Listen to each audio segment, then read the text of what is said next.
Hi guys, in this short video I want to talk to you about call preparation. It stands to reason that when you get on a call with a prospective client that you are on it, mentally switched on, ready to go, all distractions put aside. It's very, very easy to leave it till last minute, turn up unprepared, fumble your opening and make a pretty crappy start. Now, you've probably heard me say on more than one occasion that when someone says to us, I want to think about it, there's clearly some fear, some uncertainty, doubt involved in what's going on in their mind. You may have also heard me say that a lot of that we can end up putting there inadvertently ourselves. And one of the ways that we do that is by turning up unprepared. If you can't turn up, know who you're talking to, know a bit about them, make a strong opening, they're going to have a red flag go off in their mind. They may not even know or be aware that that's happening. But call preparation really is key. So look, one of the things I like to do is to not rack and stack calls. So if I know that I'm going to be talking to somebody for around 45 to 60 minutes, I don't book calls on the hour for two reasons. Well, maybe three. The main one is I don't want to put myself under that level of time pressure. I don't want to rush a call just to get on to the next one, because what's going to happen? I'm going to fumble the outcome of that call potentially. I'm going to rush. And if somebody's taken time out of their busy day to come and talk to me, I want to respect that. I don't want to rush through or skip over anything.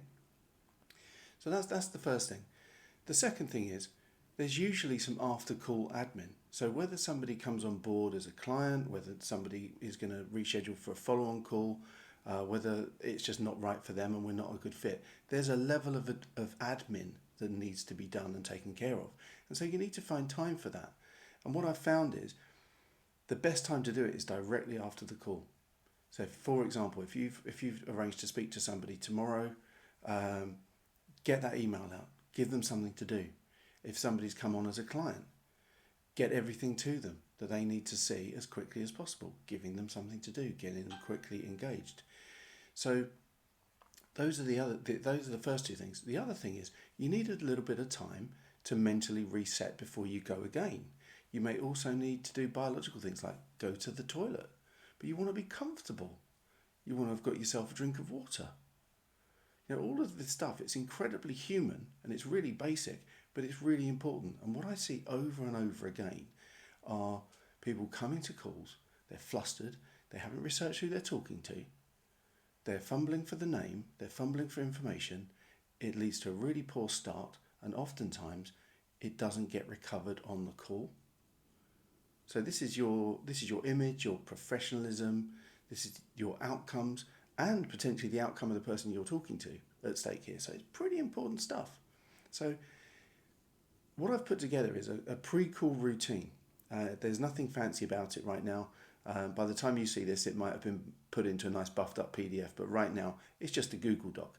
But what it does is it outlines my pre-call routine for getting ready to do enrollment calls. And it can also be used for straightforward coaching calls, actually, in terms of taking the time, having a mental reset, letting go of the outcome, arriving on the call ready to serve more than anything else.